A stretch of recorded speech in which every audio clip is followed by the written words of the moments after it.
নমস্কার বন্ধুরা, welcome to my channel only news. বন্ধুরা, সরকারি কর্মচারী, শিক্ষক, পেনশনারদের গুরুত্বপূর্ণ খবর এবং আপডেটগুলি পাওয়ার জন্য অবশ্যই চ্যানেলটিকে সাবস্ক্রাইব করবেন। বন্ধুরা, বাংলার শিক্ষা .gov.in এই পেজটি স্ক্রিনশট করে পোস্ট করা হয়েছে সংগ্রামী যৌথ মঞ্চের ফেসবুক পেজে। আপনারা দেখতে পাবেন, দেখুন এখানে কি বলছে যে প্রাথমিক বিদ্যালয়ে কর্মরত একজন পার্শ্ব শিক্ষকের স্যালারি সোর্স 18,560 টাকা। বাংলার শিক্ষা পোর্টাল অন্তত তাই বলছে। মাস শেষে ওনারা পান 9,500 টাকা। তবে এই 18,507 এটা কি? তবে কি শিক্ষকদের বেতনের জন্য যে অর্থ বরাদ্দ হয় সেই টাকা অন্য খাতে খরচ করে সরকার?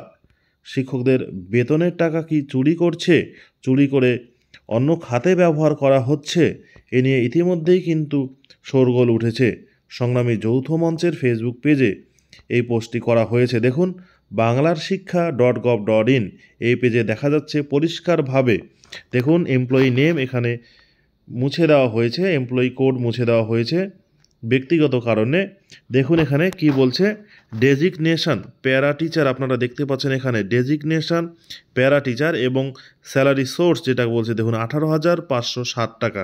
অর্থাৎ প্যারা টিচাররা, পার্শ্ব শিক্ষকরা 18,560 টাকা পর্যন্ত বেতন পেতে পারেন। দেখুন কি বলছে, academic section HR secondary only, অর্থাৎ diploma or certificate in basic